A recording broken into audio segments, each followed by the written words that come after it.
Welcome to Ray-ality TV. I'm Raymond Bakari. Today I'm joined by Providence Mayor Jorge Elorza. Mayor Elorza has served as the city's mayor since 2015, first being elected in 2014, and due to term limits, will finish his time as Providence's chief executive come January 2nd when Mayor-Elect Brett Smiley will be sworn in. Mayor Elorza, how are you today? I'm doing great. It's good to be on here with you, Ray, and thank you for having me. Absolutely. Thank you for coming on. My first question, as I mentioned in the introduction, this is your last month as Providence's mayor. What will you miss the most about being mayor? I really enjoy the policy side of things. And so if I had an idea or a priority that I wanted to flesh out, I had an entire administration to help me develop and then execute on the idea. So I think I'll be missing that, doing the policy work and bringing about change for our city. But that's fine. I'll figure out ways to have a meaningful impact in my community after this. Is there anything you won't miss as much? I've really enjoyed just about every aspect of it. So it all goes together. It's all a package. But if there is one thing that I'm very looking forward to being on the other side of. I have a 4-year-old son now, and it gets difficult when you have events in the evenings and on the weekends, and you have to choose between, do I spend time with my family or do I go to this work event? That has been a challenge. So it'll be nice to be able to spend more dedicated time with family, and especially with my little guy. Yeah, there'll definitely be a lot more free time, and I can only imagine how much difficulties that created when it came to scheduling between events and then family time. Let's talk some key issues facing the city that your successor will have to focus on. One of them is the city's pension system. For those watching, the unfunded liability is about over $1 billion. There were some ideas that you tried to implement throughout your time as mayor to fix this problem. One of them was selling the city's water supply. And then there was the $500 million pension obligation bond, which passed, but due to the guardrails in place, the money can't be borrowed at the moment. But with all those options that they were weighed and nothing has come out of it so far, where should the city look moving forward in terms of fixing the problem? I think that I think the most viable option is the $500 million pension bond. So having that passed, we get a 5-year authorization to do it.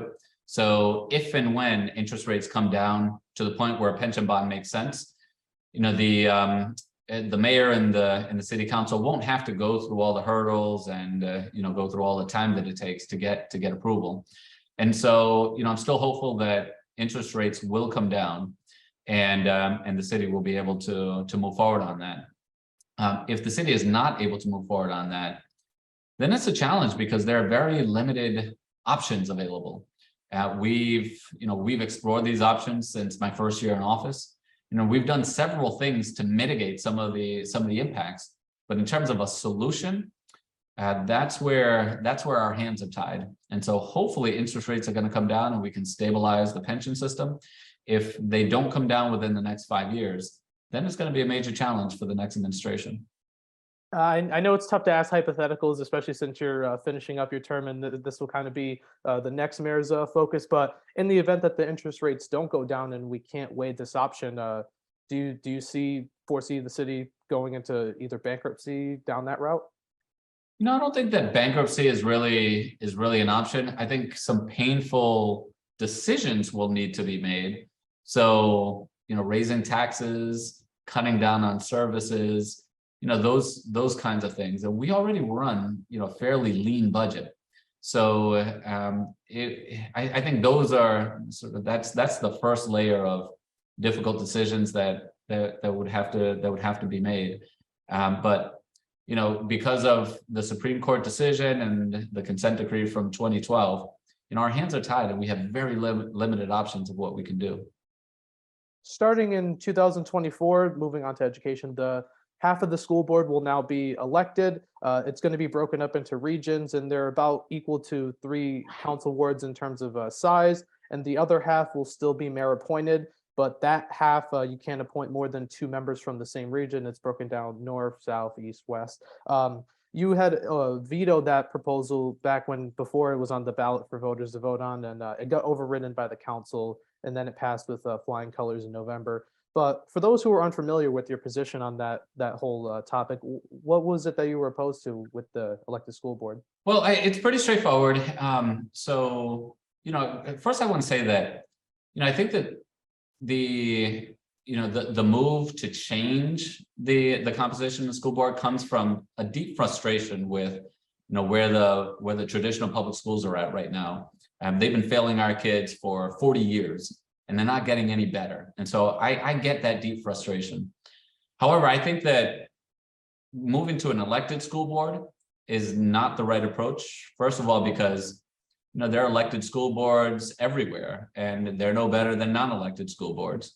But second, does anyone really think that bringing more politics to our schools is part of the solution here? I don't think so.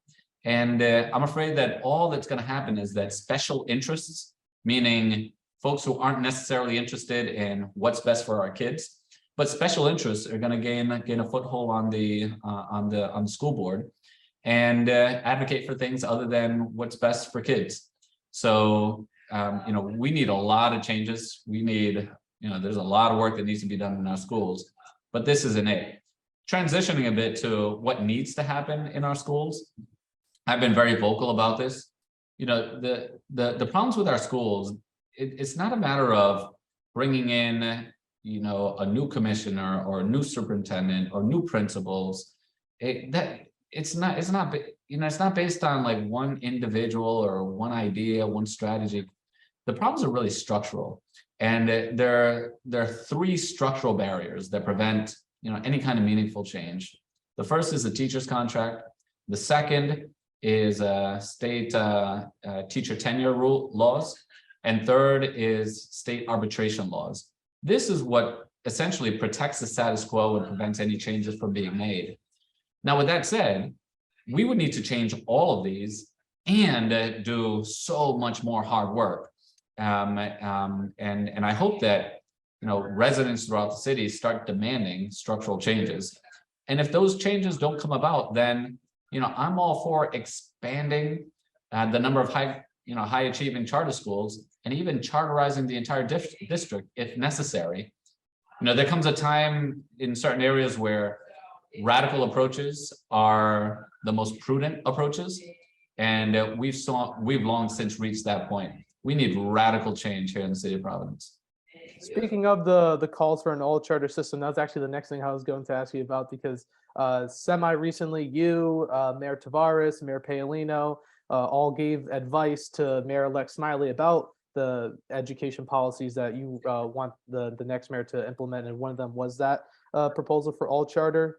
But it did get quite the pushback from the more progressive wing of the Democratic Party in the city, and also the teachers union as well. With that pushback in consideration, should Providence still go down that route?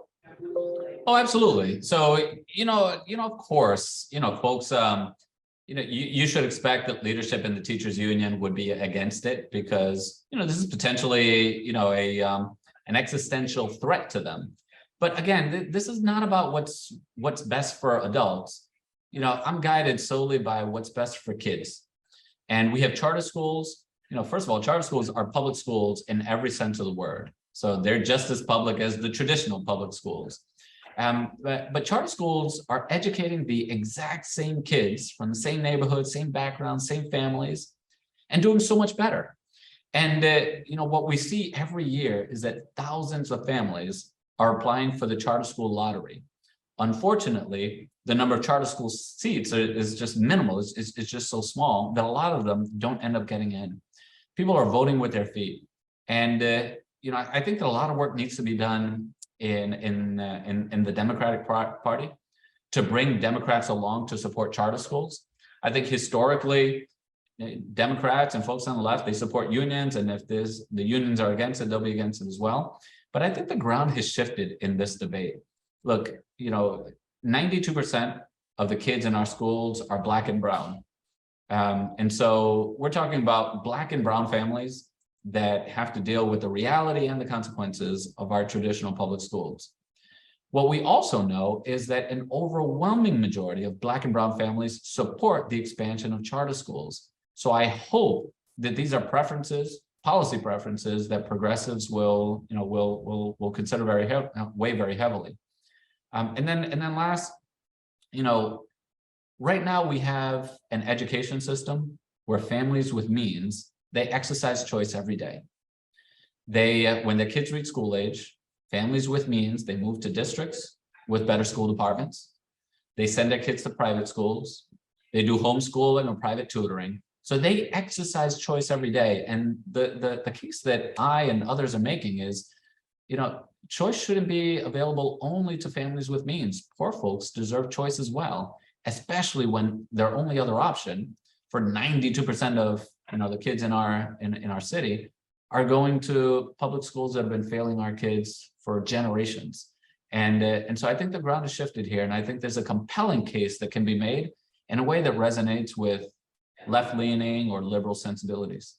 Before we move on from, before we move on from education, the public schools are still under state control. At some point, that power, that control is still going to have to go back to the city at some point down the line, and likely probably under Mayor-Elect Smiley's time as mayor. What would be your advice for Mayor-Elect Smiley when that time comes?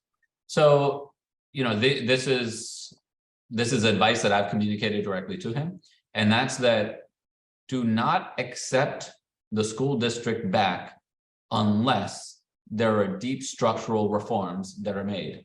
So, a lot is made about the city having control of the schools. Again, the only thing that guides my thinking is what is best for kids. And I think that kids, generally, if they're getting a great education and it's overseen by the state, then that's perfectly fine. If they're getting a great education and it's run by charter management organizations, then that's fine.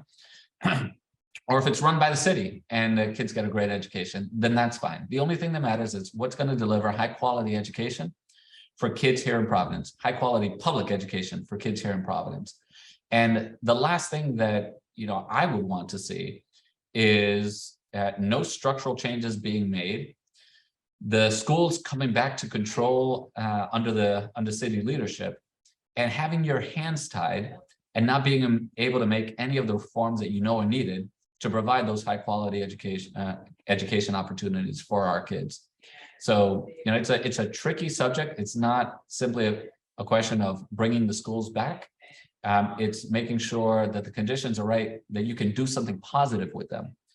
Now, if the state wants to, make these structural changes right away and hand the schools back to the city, I think that'd be wonderful.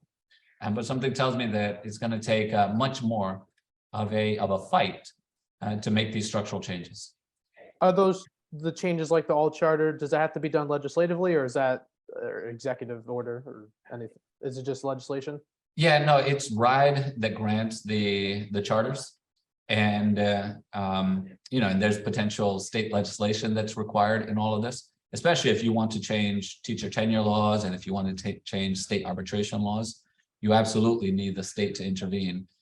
But again, I think that our whole approach changes when the only thing that we're pursuing are the best interests of kids. And if that's the only thing that we care about, well then, questions such as state arbitration laws and whether they should be changed, you take a whole different approach to them. So, I hope that, we never lose sight of what the lodestar is and what we're always working towards. And I hope that that'll lead to some changes coming about. Recently, you signed the $10 million reparations budget, which will be called the COVID-19 Equities Program. There's quite a bit to unpack with what that $10 million is going to be spent on. For those watching who may not be familiar with that budget and the main points, what are some of the main aspects that this money will be spent on? I think the most important thing that we've done throughout that entire process is we've empowered Black voices. So we've centered Black voices to help drive decision-making and policymaking here in the city. And so, we made, $10 million in one fund and another $2.6-ish million in another fund. So total over $12 million available for this work. Excuse me. And we convened a committee to help give guidance as to how we should make those investments.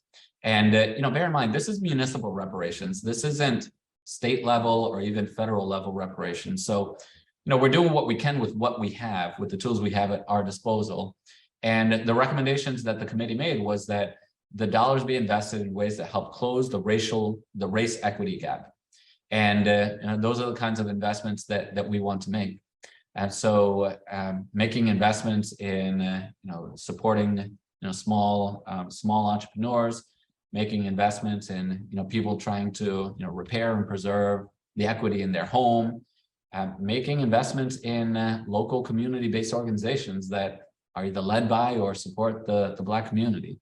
Those are the kinds of investments that, we hope to make now and in the coming years. And I hope that going through this process, we bring what has been a third rail conversation in politics, and we bring it center stage, and it provides a platform so that, we can not only do this work here, but also push and advocate for reparations happening at different levels of government.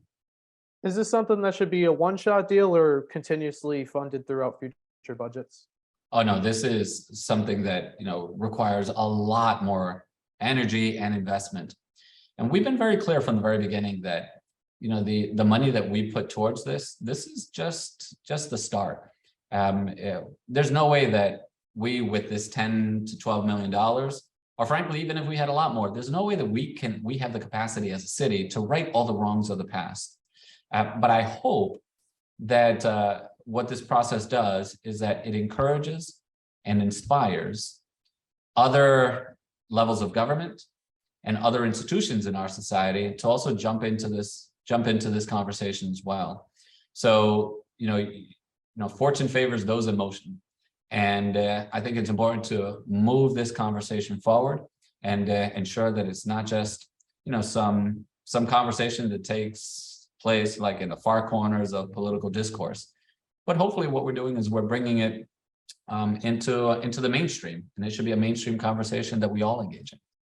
Have you spoken with Mayor-Elect Smiley about possibly including this in future city budgets after the ARPA money is all spent? Yeah, I've spoken with him about just general ideas in directions that this can take.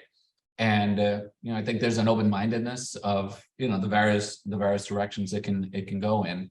What is clear is that the city should continue to do something. Exactly what is to be determined.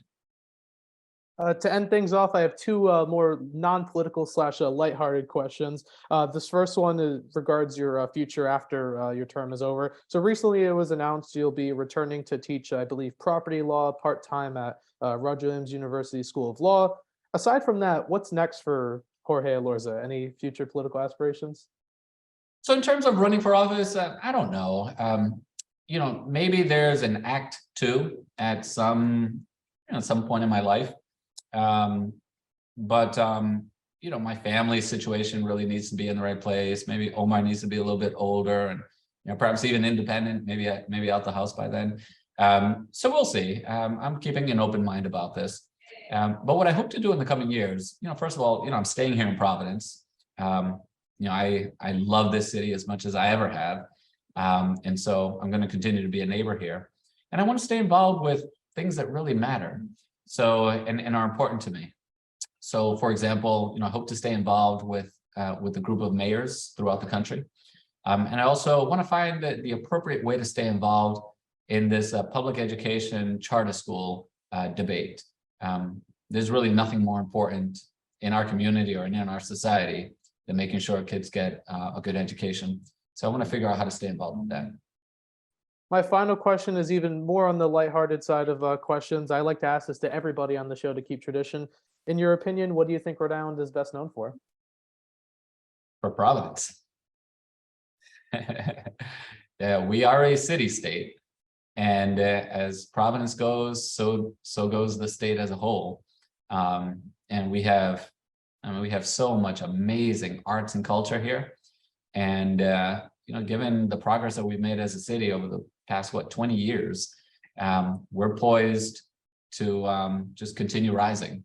And when I think about where Providence is right now and how it compares to other cities throughout the country, I think we can confidently say that Providence is the best mid-sized city in the country. I mean, that's a cool distinction to have. And I think we're right up there with any other city our size. So, I think that that's certainly a shining spot for our state. Absolutely. Providence is pretty much it. Not everybody knows about it because a lot of people don't know where Rhode Island is, but it's a hidden gem. Once you're here, it's kind of a if you know kind of deal. Yeah, Providence is absolutely a hidden gem. Mayor, I want to thank you so much for giving me your time for this interview. I really appreciate it, and it was a pleasure having you on. Thank you, Raymond. Appreciate what you do. And thank you for watching this episode of Ray-ality TV. If you want to see future episodes as soon as they're posted on this channel, please click the subscribe button down below and the post notification bell icon to the right of it. I'm Raymond Bakari, and I'll see you next time.